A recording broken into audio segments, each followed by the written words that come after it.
We're now going to take a look at the multiplication rule. It's the second basic rule. This time it has to do with calculating the probability of A and B occurring. You see the formula here, probability of A times the probability of B, given we know A already occurred, right? Because A and B are occurring. So what's the probability of A and B happening? We use this formula when we want to calculate this probability. Now, if A and B are independent, meaning that A and B are not related in any way, then the formula is just the probability of A times the probability of B. That's again only when the events are independent. We'll take a look at two examples here. So in this example, 7 colored marbles in a bag, 3 red, 4 green. We can see the probability of getting a red first and then a green second, right? Those two events happening, the red first and the green second, would be the probability of getting a red one, and that's 3 out of 7, times the probability of getting a green one, given we know a red one was already picked. And this is without replacement, meaning that we didn't put the red one back in, so that's where you get 4 out of 6.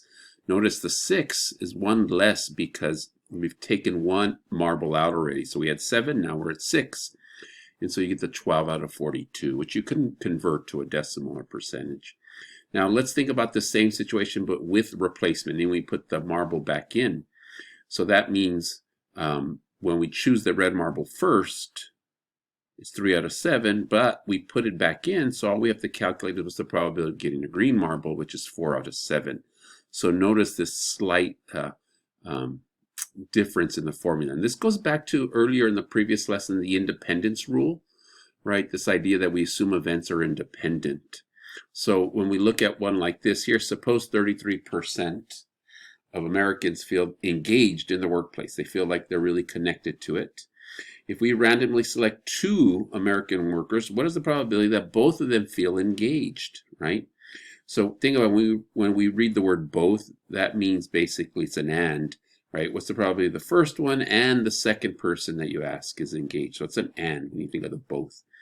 So we're going to assume independence, right? We're not talking about with replacement, without replacement. This goes back to that 5% rule. We're selecting 2 people, right? Which is less than 5% of the population. So we assume independence.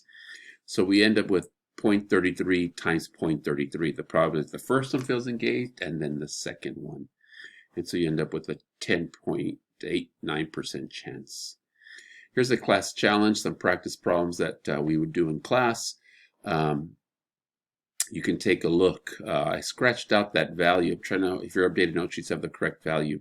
The individual 25 years or older has a bachelor's degree. Oh, I know why. This was a made-up problem. And then we found the actual data for a given year. So around 23.5% of adults have a bachelor's degree or more.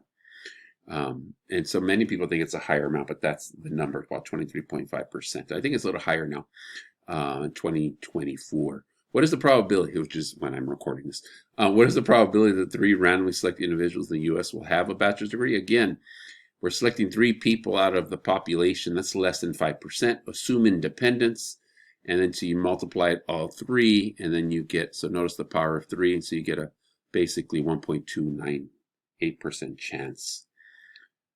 Now, here's